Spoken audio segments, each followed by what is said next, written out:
কোনো কারণে যদি মসজিদে দান করার নিয়ত করে সেই টাকা কি আল্লাহর ওয়াস্তে কোনো মানুষকে দান করা যাবে? কেউ যদি মসজিদে দান করার নিয়ত করেন কোনো কারণে, তাহলে সেই টাকা আল্লাহর ওয়াস্তে আপনি কোনো মানুষকে দান করতে পারবেন না।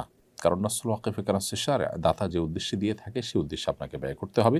দাতার যে বর্ণনা সেটা শরিয়ার বর্ণনা হিসাবে ধার্য হয় এবং বিবেচিত হয়, যার কারণে দাতা যদি মসজিদের জন্য দিয়ে থাকে আপনাকে মসজিদে দিতে হবে।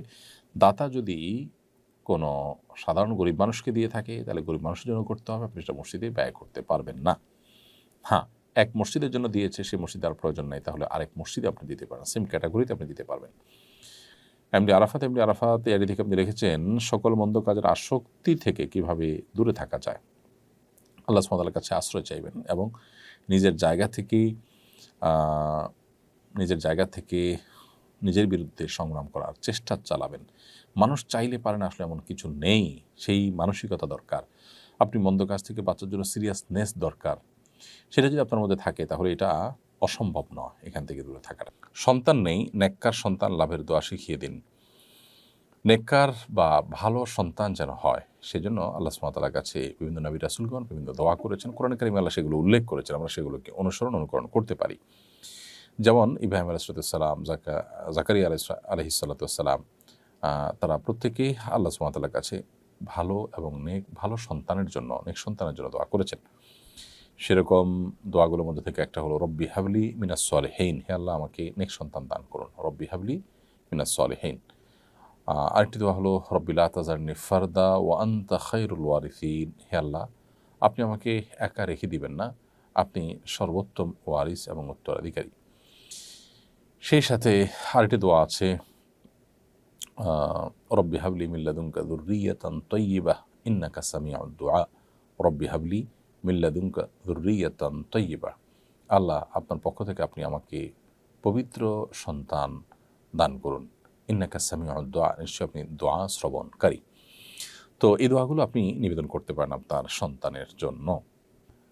এরপরে মাহমুফা বিএম এআরডি থেকে আপনি লিখেছেন, স্বামী মারা গেলে স্ত্রীর দোয়া কি স্বামীর কবরে কাজে লাগবে? স্বামী যদি মারা যান তাহলে সেক্ষেত্রে স্ত্রীর দোয়া স্বামীর কবরে অবশ্যই কাজে লাগবে। আবার স্ত্রী মারা গেলে স্বামীর দোয়া আপনার স্ত্রীর কাজে লাগবে। পরস্পরের জন্য অবশ্যই দোয়া করলে সেটা উপকারে আসবে। তসলিমা ইতি আপনি লিখেছেন, স্বামী স্ত্রীর মধ্যে ভালোবাসা বৃদ্ধির কোনো আমল থাকলে জানাবেন। সন্তান যাতে সুসন্তান হয় তার জন্য কি আমল রয়েছে? স্বামী স্ত্রী পরস্পরের ভালোবাসা বৃদ্ধির জন্য একে অন্যকে উপহার ও উপঢৌকন দিবেন। নবী করিম সাল্লাল্লাহু আলাইহি ওয়াসাল্লাম বলেছেন, তোমরা একে অন্যকে ভালোবাসা না হলে, পরস্পরের মধ্যে সম্প্রীতি তৈরি না হলে তোমরা ভালো মুসলমান হতে পারবে না। এরপর তিনি বলেছেন যে আলা আদুল্লুকুম আলা শাইইন ইযা ইযা ফাআলতুমুহু তাহাবাবতুম আও কামা ক্বাল, তোমাদেরকে এমন একটা টিপসকে আমি বলে দিব না, যেটি করলে, যেটি মেনে চললে তোমরা একে অন্যকে ভালোবাসতে পারবে, তোমাদের মধ্যে পরস্পরের ভালোবাসা তৈরি হবে। তখন তিনি বলেছেন যে তোমরা আফসুস সালামা বাইনাকুম, পরস্পরের মধ্যে সালামের প্রচলন ঘটাও। সালামের আদান প্রদান মানুষের মধ্যে সম্প্রীতি তৈরি করে, সেই সাথে হাদিয়ার উপঢৌকনের আদান প্রদান মানুষের মধ্যে সম্প্রীতি তৈরি করে, এটিও হাদিস দ্বারা প্রমাণিত। এই জন্য স্বামী স্ত্রী পরকে বেশি বেশি করে সালাম দিতে হবে, সালামের জবাব দিতে হবে, শুনিয়ে দিতে হবে উচ্চস্বরে, খুব ভালো করে মহব্বতের সাথে। সেই সাথে উপহার উপঢৌকন আদান প্রদান করতে হবে। এগুলো ভালোবাসা বৃদ্ধির জন্য সহায়ক। সেই সাথে আল্লাহ সুবহানাহু ওয়া তাআলাকে স্পেশালি দোয়া করবেন একে অন্যের প্রতি সম্প্রীতি, সৌহার্দ্য যেন আল্লাহ তাআলা বাড়িয়ে দেন, দূরত্ব যেন আল্লাহ কমিয়ে দেন। আর নেক্সট সন্তানের জন্য রব্বি হাবলি মিনাস সলিহিন দোয়াটি পড়তে পারেন। রব্বানা হাব লানা মিন আজওয়াজিনা ওয়া যুররিয়াতিনা কুররাতা আ'ইউন ওয়াজআলনা লিল মুত্তাকিনা ইমামা, কোরআন কারীমের এই আয়াতটি পড়তে পারেন।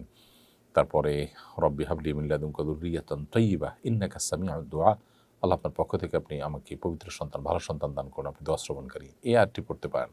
এগুলো সবগুলোই নেক সন্তান লাভের দোয়া, বিভিন্ন নবী রাসূলগণ পড়েছেন। আব্দুল লতিফ আপনি আমাদের ইউটিউব চ্যানেলে লিখেছেন, হারাম রিলেশন থেকে বের হওয়ার জন্য মেয়ের সাথে কথা যদি না বলি, মেয়ে কান্নাকাটি করে, তাতে কি আমার গুনাহ হবে? না, মোটেই না। বরং আপনি কেউ কাঁদুক আর হাসুক, আপনি অন্যায় থেকে বিরত থাকবেন। আপনি অন্যায় থেকে বিরত থাকাটা আপনার কর্তব্য। কে কাঁদলো বা কে হাসলো সেটাতে আপনার আসলে তেমন কিছু যায় বা আসে না। তো একজন মুসলমান হিসাবে আপনি অন্যায় থেকে বেঁচে থাকবেন। আমরা অনেকেই অবৈধ সম্পর্ক হয়ে গেলে মনে করি যে এটা ছেড়ে দিলে তিনি মনোকষ্ট পাবেন, তার সাথে প্রতিশ্রুতি রক্ষা করার বরখেলাপ হবে। এটা আসলে ভুল কথা। কারণ হলো কোনো মানুষ তিনি তার জায়গা থেকে তিনি কোনো অন্যায় প্রতিশ্রুতি যদি দেন, তো সেটা রক্ষা করা জরুরি না। আপনি কারোর সাথে কাউকে হত্যা করার কাজে শামিল হবেন বলে প্রতিশ্রুতি দিয়েছেন, তো সেটা রক্ষা করা আপনার জন্য আবশ্যক নয়, বরং সেটা ভঙ্গ করা আপনার জন্য আবশ্যক হবে।